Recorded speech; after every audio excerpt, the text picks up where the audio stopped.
अस्सलाम वालेकुम आल YouTube family. उम्मीद आप सारे खैर खैरियत से होंगे। आज की जो बड़ी वीडियो है काफ़ी इन्फॉर्मेटिव है, क्योंकि ये चिल्ड्रन से बच्चों से रिलेटेड के प्रॉब्लम पे है। बहुत सी जो माएँ हैं वो मेरे क्लिनिक में आती हैं और वो इस मसले से काफ़ी परेशान थी और उनकी डिमांड पे मैं ये वीडियो बना रही हूँ। उनके साथ ये मसला होता है कि उनके बच्चे जब रात को सोते हैं तो वो सोते हुए बिस्तर पे पेशाब कर देते हैं। जब वो बिस्तर पे यूरिन पास करते हैं तो इससे काफ़ी जो मम्मियाँ थी वो परेशान हैं, वो अपने बच्चों को डांटती भी हैं। तो उन्होंने कहा बताएं ये क्या है, इसके पीछे क्या वजह है, क्या कॉजेज़ हैं। चलिए वीडियो का आगाज़ करते हैं। जब बिस्तर पे बच्चों का पेशाब कर देना, छोटे बच्चे जो होते हैं उनका बिस्तर पे पेशाब कर देना ये एक नॉर्मल बात है। लेकिन आपका जो बच्चा है ये 5 साल तक जो है, कुछ बच्चों को 5 साल तक ये आदत होती है। अगर बच्चा आपका 5 साल से बड़ा हो गया है तब ये बिस्तर पे पेशाब करता है तो इसको कहते हैं बेड वेटिंग और नॉकटर्नल एनोरेसिस। इसके पीछे क्या वजह है, क्या कॉजेज हैं, मैं वीडियो में आपको बताती हूँ। एज यूजुअल आप न्यू हैं तो जाएं मेरा चैनल डॉक्टर तैयबा एजे का विजिट कर दें, फैमिली फ्रेंड के साथ शेयर कर दें। आपको भी कोई प्रॉब्लम है बच्चों से रिलेटेड, हेल्थ से रिलेटेड, फेशियल हेयर से, तो आप कमेंट में बताएं, इस पर वीडियो बना दी जाएगी। जो बच्चे होते हैं ये नॉर्मल रूटीन में जब छोटे होते हैं तो ये बिस्तर पे पेशाब कर देते हैं, लेकिन कुछ जो बच्चे होते हैं वो 5 साल के बाद उनकी आदत ख़त्म हो जाती है।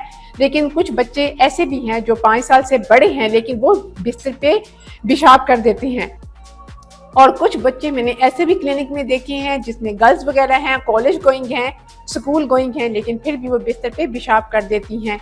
तो आज मैं आपको इसको बताती हूँ कि इसके पीछे क्या कॉजेज होती हैं। फर्स्ट ऑफ ऑल यही होता है, मैं आपको पहले एक एग्जांपल देती हूँ। फर्ज करें जो बड़े भी होते हैं, बुजुर्ग होते हैं, उनके साथ भी ये मसला होता है। तो आपको बताती हूँ इसके पीछे क्या वजह है। फर्ज करें अगर आप जो बड़े हैं, अगर आपको अर्ज होती है यूरिन पास करने की और आप इस कंडीशन में हैं, घर से बाहर हैं, ऑफिस में हैं, मीटिंग में हैं, या कार ड्राइविंग कर रहे हैं, या बाजार में हैं, तो एक जो होता है कमांड आती है आपके ब्लैडर से, आपके ब्रेन में एक कोऑर्डिनेशन होती है कि आपको अर्ज होती है यूरिन पास करने की। लेकिन उस टाइम आपके पास ऐसी सिचुएशन है कि आप नहीं वॉशरूम तक जा सकते, तो सेकंड कमांड आपके ब्रेन से ब्लैडर में जाती है कि वेट करो। तो जो ब्लैडर होता है वो वेट करता है। फिर जो ही सूटेबल प्लेसेस आती है, आप वॉशरूम में जाते हो, तो फिर ब्रेन से ब्लैडर को मैसेज जाता है और वो यूरिन पास कर देता है। लेकिन जो छोटे बच्चे होते हैं उनका ब्रेन और ब्लैडर का जो कोऑर्डिनेशन होता है वो कमज़ोर होता है। जो सबसे ज़्यादा छोटे बच्चे होते हैं उनका कोऑर्डिनेशन बिल्कुल नहीं होता, वो जहाँ मर्जी हो पेशाब इजीली पास कर देते हैं। लेकिन आपका बच्चा जो है वो 5 साल से 7 साल की उम्र है, फिर भी वो रात को बेड वेटिंग करता है। इसका मतलब है कि उसके ब्रेन की अभी सही तरीके से डेवलपमेंट नहीं हुई। ठीक है, दो तरह के ये नॉकटर्नल एनोरेसिस होती हैं, एक प्राइमरी होती हैं और एक सेकेंडरी होती हैं। इसके पीछे कुछ कॉजेज होती हैं, कुछ रीजंस होती हैं। मैं आपको बताऊं इसके पीछे क्या कॉजेज है जिसकी वजह से ये बच्चे जो होती हैं ये बेड वेटिंग करती हैं। फर्स्ट ऑफ ऑल यही है, अगर आपका बच्चा छोटा है तो आप उसको रात को सोने से पहले आप उसको दूध पिला देते हो या पानी पिला देते हो, तो लाजमी बात है रात को उसको अर्ज होगी पेशाब करने की, लेकिन वो आपको बता नहीं सकेगा या उसको आदत नहीं होगी तो वो बिस्तर पे पेशाब कर देगा। और दूसरी बात ये होती है कि अगर आपका बच्चा बड़ा है तब उसके साथ ये मसला है, फिर उसका मतलब क्या है, उसके एडीएच यानी कि एंटी डायरेटिक हार्मोन की कमी हो सकती है। और सेकंड बात यह है कि अगर आपका बच्चा है वो ज़्यादा मीठा खाने का शौकीन है, जिसमें चॉकलेट हैं, जिसमें कैफीन से बड़ी हुई चीज़ें होती हैं, और उसके पेट में कीड़े हो सकते हैं, तब भी वो बेड वेटिंग कर सकता है।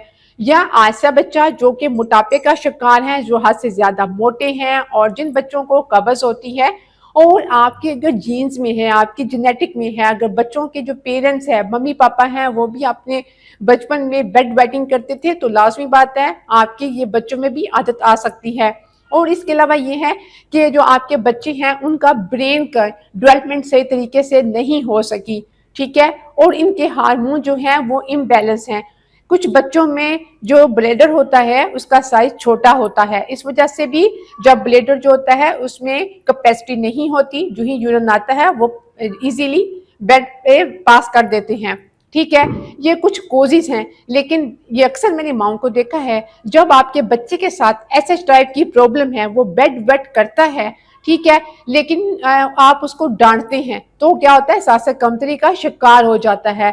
आप उसको ट्रेन करें, जब वो रात को सोने लगे तो आप उसको सोने से पहले वॉशरूम में जाने की आदत डालें। अगर आपका जो बच्चा है वो बड़ा है, 5 साल से बड़ा है, अगर वो बेड वेट करता है तो सुबह जब आप बेड की शीट को चेंज करते हो तो उसकी साथ हेल्प लो, ठीक है।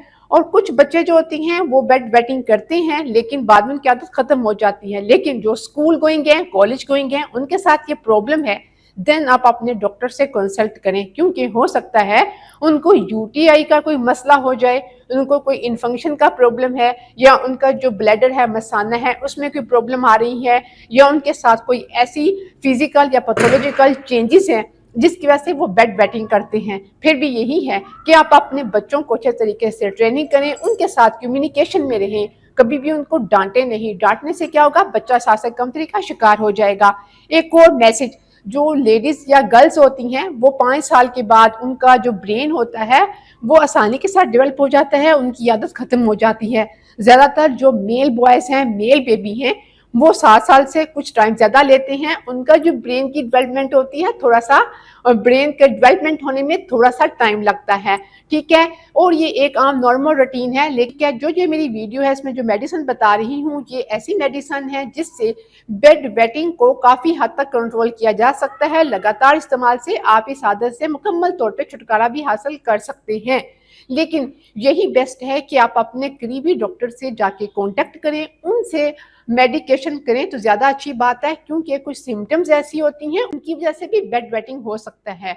होम्योपैथिक में जो सबसे बेस्ट मेडिसिन है वो है जी एक्विसिटम। एक्विसिटम जो है मदर टिंचर फॉर्म में ले, अगर आपके बच्चे का जो वेट है 25 से 30 ग्राम है तो एक्विसिटम मदर टिंचर के 5 ड्रॉप्स जो हैं 1/4 कप पानी में डाल के उसको सिप बाय सिप दें, दिन में 3 टाइम दें। तकरीबन 15 दिन के इस्तेमाल से आपको काफ़ी अच्छा रिजल्ट मिलेगा। देन आप इसको 1 से 2 माह लगातार यूज़ कर सकते हैं। कुछ और मेडिसिन है जिसमें कास्टिकम 30 है। अगर आपका बच्चा जो है वो सोते में पेशाब कर देता है, उसका कंट्रोल नहीं रहता, तो देन उसके लिए है कास्टिकम 30। उसके 2 ड्रॉप जो हैं सुबह दें, 2 दोपहर को दें, 2 शाम को दें। अगर बच्चा ज़्यादा छोटा है तो आप उसके लिए ग्लोब्यूल्स जो होती हैं, जो गोलियां होती हैं मीठी, उस पर भी ड्रॉप्स डाल के दे सकते हैं, या उसको 1 कतरा 1 स्पून पानी में डाल के दे सकते हैं, ठीक है।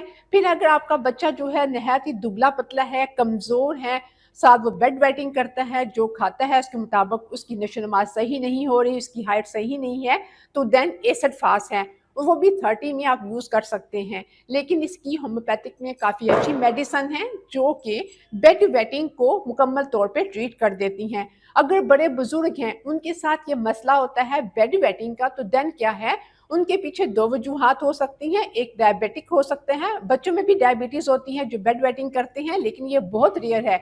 100 में से 2 या 3 बच्चों के साथ ये इश्यू होता है, अदरवाइज़ बच्चों को ऐसा कोई प्रॉब्लम नहीं होता।